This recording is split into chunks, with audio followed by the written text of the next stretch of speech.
I gotta be honest before I get into any of this with all of you, because this is something very near and dear to me. This is something I'm very passionate about. This game is free. That's the whole thing. That's the entire point. Anybody, anywhere, any country, any amount of money in your pocket. And for a lot of us, it's the thing you get to leave into. Whatever's going on at your job, whatever's going on at home, whatever's going on in your city or your country, for 90 minutes, none of that exists. You go, support your club, you put the shirt on, and that's freedom. That's the closest thing a lot of people get to it. That's not an investment. That's not an asset. That's not a thing anybody gets to own.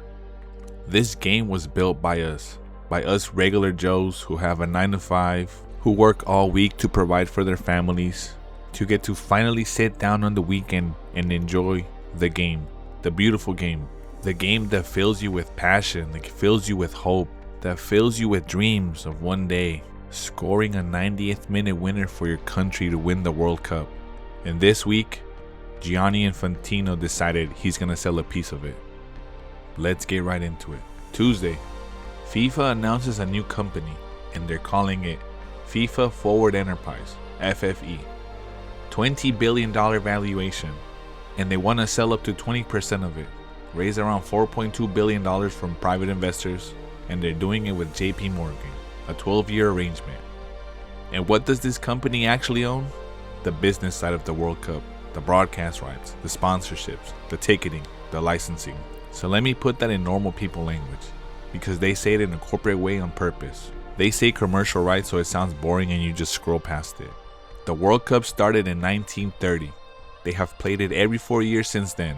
And the only thing in 100 years that has ever stopped it, the only thing, was World War II. And in 2026, a man looked at that and thought, you know what it is? That's an asset. That's a product. That's something someone can sell for 20% of. And I want to be really clear about something, because people forget this. FIFA is a non-profit, legally a Swiss non-profit organization. That is what it is on paper. So who's the money? A fund called Thrive Eternal that comes out of Thrive Capital, and Thrive Capital is Joshua Kushner. And Josh Kushner's brother is Jared Kushner, who is Donald Trump's son-in-law. Now hold on, because if you were here during the World Cup, you already know exactly where this is going. And if you weren't, buckle up. Balogun. Remember? Red card. Automatic 1-game ban. Was supposed to miss the Belgian game. Donald Trump personally picked up the phone and called Gianni Infantino about a red card. And Trump himself admitted he didn't even know what a red card was before this. He didn't know the rules, but he still called. And FIFA suspended the ban. Balogun played. UEFA came out and said FIFA had crossed a red line. And then the USA lost 4-1 anyway, which is honestly the funniest part of the whole thing, and I will never let it go. Oh, and somewhere in there they invented a FIFA Peace Prize. A Peace Prize. FIFA. And I'll let you guess who won it. So this is not one weird story anymore. This is not a coincidence you can just shrug at. Peace Prize, red card, and a 12-year deal that hands a piece of the World Cup to the president's family. I said F Gianni Infantino in my World Cup reaction video for a reason. This man is the personification of greed. And here's the thing that actually made me put my phone down. Football has beef every single week. Everybody's mad at everybody. Federations release statements, nothing happens, and we all move on by Thursday. This was not that. Tuesday the plan drops.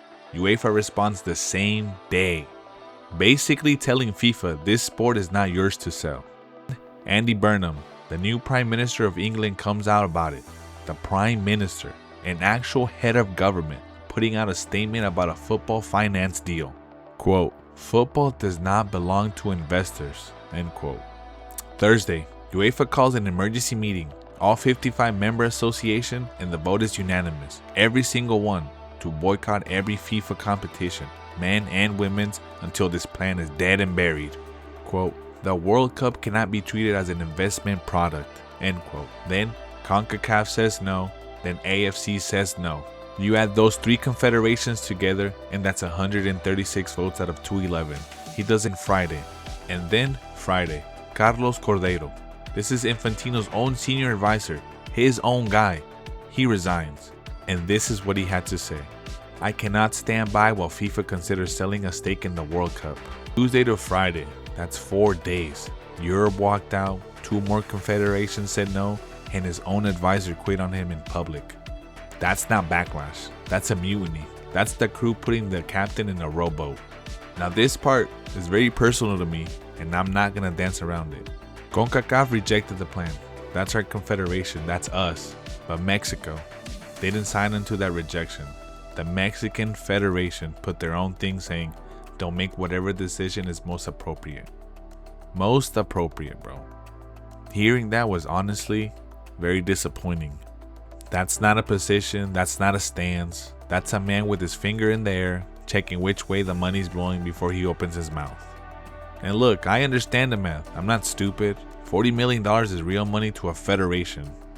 Over $80 million between now and 2037. For some countries, that's generational money. I'm not gonna sit here and pretend like it isn't. But you're El Tri. You just co-hosted the tournament 2 weeks ago. The whole world was in your stadiums. Europe just put their entire World Cup on the table over this, and we couldn't manage a statement. Say something, bro. Pick anything. And now here's the part that tells you exactly who this man is. He gave all 211 federations a deadline, September 19th. Vote yes, and there's $10 billion available. Vote no, and it's 2.7. That's not a proposal. Let's stop calling it a proposal because that's not what it is. This man is standing in a room full of 211 countries.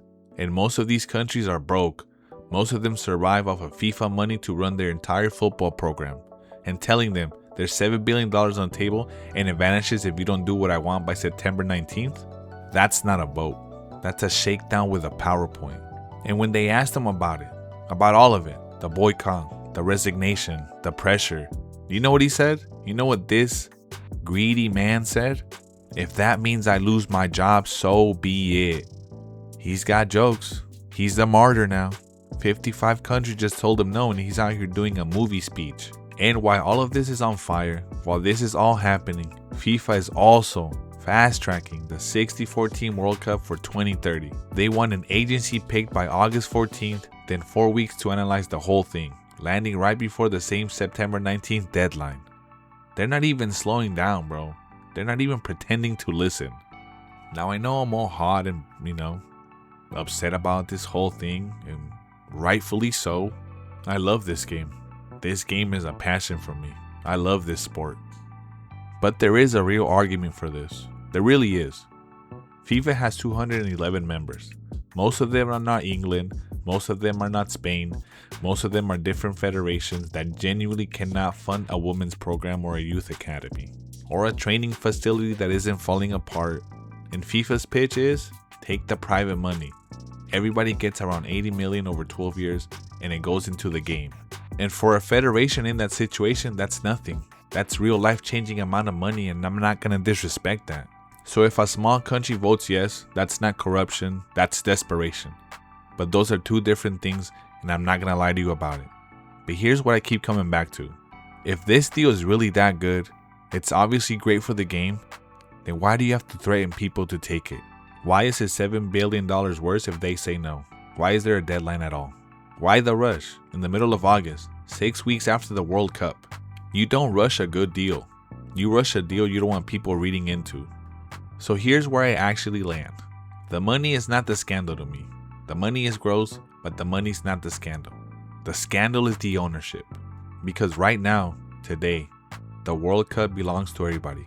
It's the last thing in this sport that isn't owned by a state or a hedge fund or some guy with a spreadsheet and an exit strategy. Your country qualifies, you show up, you play, and that's it. That's the whole thing, and that's why it's so beautiful. That's the beauty of it.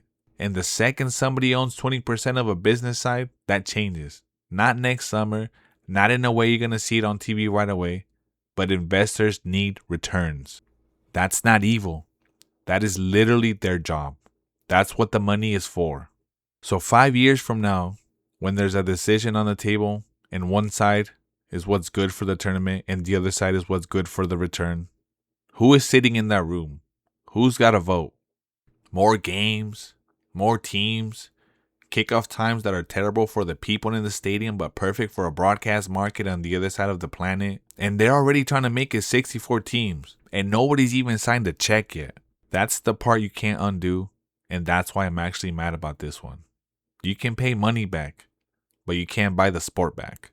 September 19th. That's the date. Put it in your phone. Put it in your calendars. Put it wherever you need a reminder. 211 federations, 136 votes against it already on paper. Europe saying they'll sit out a World Cup over it. His own advisor gone. And Infantino telling everybody he doesn't care if it costs him the job. Whatever happens, I just want this man gone. This man is not good for the sport. This man only cares about his pocket. This man only cares about making more money, selling more tickets to the highest bidders. This man doesn't care about the sport. He just wants ways to make himself richer. He's on a power trip and he needs to be stopped. And if this actually goes through, then 2030 has no Spain, no France, no Germany, no England. And that's not a World Cup I want to watch. That's going to be it for me. Please let me know what you think about all this. I want to hear you guys' actual thoughts about this. This reminds me of the European Super League, and I'm glad that never went through. I just hate this type of greed. I hate this type of corruption in something that is free for everybody to enjoy. You know, sports don't belong to anybody. Sports belong to the fans. It's the fans that pay the tickets to watch their teams play, to forget about the world and enjoy that moment. Win, draw, or a loss, you still support your club, you still support your country. And what this man is trying to do is disgusting. But don't forget to like and subscribe, guys. I'll see you guys when I see you guys.